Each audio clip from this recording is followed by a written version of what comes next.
Perhaps nothing has been feared by humanity more than the sea. The sea. The vast open waters of the ocean where chaos seems to be in control and monsters arise from the deep and play. When we speak of bravery, it's not uncommon to hear the tales of sailors, those who have taken on the courage to travel to the ends of the earth throughout history. Nearly 200 years ago, in the middle of the South Pacific Ocean, 20 American sailors from Nantucket, under Captain George Pollard, watched their whale ship, the Essex, flood with water and sink after being struck in the bow, head-on, by a sperm whale. And not just any whale, but the giant one that inspired Herman Melville's epic tale, Moby Dick. The captain and crew of the Essex were faced with making a difficult decision as they scrambled into the 3 remaining whaleboats. Having saved the captain's chest, they had navigational equipment, charts, and compasses for 2 of the 3 boats. To their west was the island of Tahiti, the closest land to their location. Definitely something they could reach, and the first choice of Captain Pollard. But the men had heard stories of cannibalism by the inhabitants of Tahiti. And they swayed Pollard to set course for South America, some 3,000 plus nautical miles away, knowing they did not have enough supplies, including food, to survive the trip. Only 8 of the men survived. And having been faced with the choice of dying of starvation or living, they chose cannibalism, the very thing they had feared about Tahiti.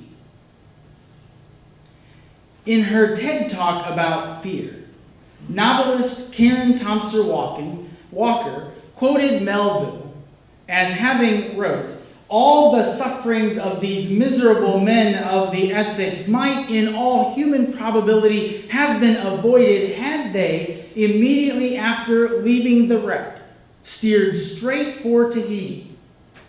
But they dreaded cannibals." From Walker's perspective, fear is an imaginative story we spin about the future. An imaginative story we spin about the future, most of which will never come true. For Walker, the story of the Essex is then one of reading the stories of their imagination immediately after the ship sank.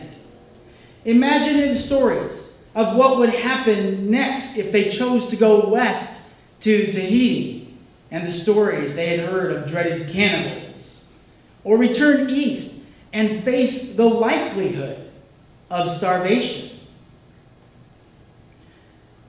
In Karen Thompson Walker's TED Talk, she says in quotes that the best reader has a combination of 2 temperaments, the artistic and the scientific.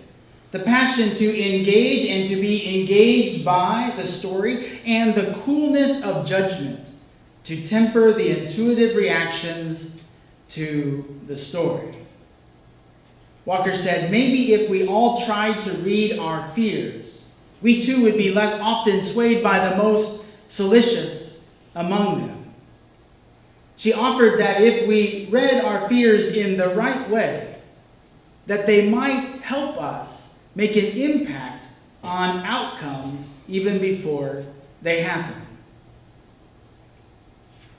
Comfort, O comfort, my people, says your God. Who has measured the waters in the palm of a hand, or gauged the heavens with a ruler, or scooped the earth's dust up in a measuring cup, or weighed the mountains on a scale and the hills in a balance. Don't you know? Haven't you heard?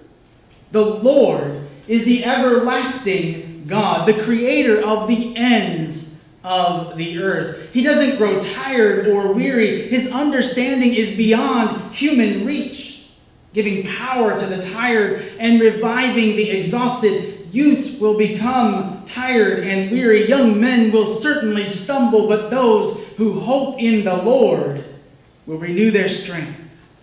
They will fly up on wings like eagles. They will run and not be tired. They will walk and not be weary or faint, as some would say. Beginning with these words from 2nd Isaiah, or the book of comfort found in Isaiah 40 through 55, the prophet invited the exiled people of ancient Israel to overcome their fears, to return to Jerusalem and rebuild the holy city. The time had come for their fears to be reread with hope that was rooted in the powerful presence of God's comfort and mercy. God's comfort and mercy.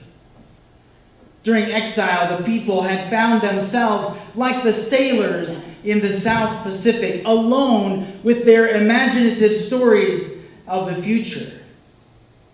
Scattered by Babylonian destruction of Jerusalem in 587 BC, the people of Judah were faced with making decisions about which way to flee as refugees. Which stories were true, and which stories were concocted salacious tales about their neighboring tribes. With their leaders carried off or killed, the people's imaginations no doubt ran wild. Would they be the sacrifice for some idol? Would they be slaves of another? Or would mercy have been shown to them? Should they go east or west? Should they go north or south? The messenger of God announces to them the unique standing of ancient Israel as God's chosen servant, and thus the powerful presence of the Lord. Listen to me in silence, O coastlands. Let the peoples renew their strength. I, the Lord, am first and will be the last. The coastlands have seen and are afraid. The ends of the earth tremble. They have drawn near and come. Each one helps the other, saying to one another, "Take courage. Take courage." Exile, scattered, alone. They had chosen to believe the imaginative story of their abandonment by God. God must have given them up. God surely had cast them off. So the prophet encouraged the people to reread their future story. But you Israel, my servant, Jacob, whom I have chosen, the offspring of Abraham, my friend, you whom I took from the ends of the earth and called from its farthest corner, saying to you, you are my servant. I have chosen you and not cast you off. And so the prophet reminds them that their story is not based in fear, but in courage and in hope. In courage and in hope. Do not fear, for I am with you. Do not be afraid, for I am your God. I will strengthen you. I will help you. I will uphold you with my victorious right hand. for the ancient Israelites and for the sailors, choosing to believe stories about the worst potential of another people had paralyzed them with fear. And truth be told, we continue to be paralyzed by the same old tales of other tribes around us today. Cannibalism and human sacrifice may not be in our stories today, but salacious tales of drug dealing, murderers, and rapists crossing our borders illegally turn into fear-driven deportations of decades-long Illinois residents at the rate of 60 to 80 per week from our Kankakee County ICE detention center at the jail out next to the airport.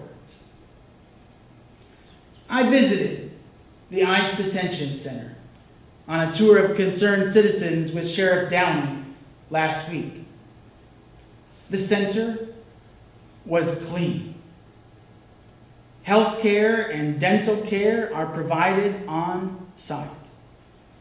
The food is catered by the Country Table restaurant from Chabance, and according to Sheriff Downey, has never garnered one complaint. An experience I will never forget. I was saddened by the fact that some of those deported have no criminal history. Those that do have already served their sentences here in prisons or whatever their sentence was. They've served it here. They've done their time, as it were. And now they're just up for deportation. I was saddened that none of the detainees are ever allowed an in-person, face-to-face visitation with their loved ones before they are deported, other than a video visit. But they can't see each other. They can't hold hands. They can't give a hug. They can't say goodbye in that fashion. I was saddened that they are shackled whenever they are out of their pod, to their waist, in most cases.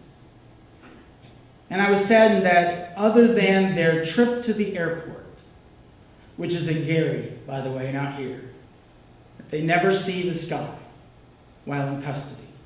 They never get to go outside. We have two divergent narratives or stories about immigration and immigrants in our country and even in our community.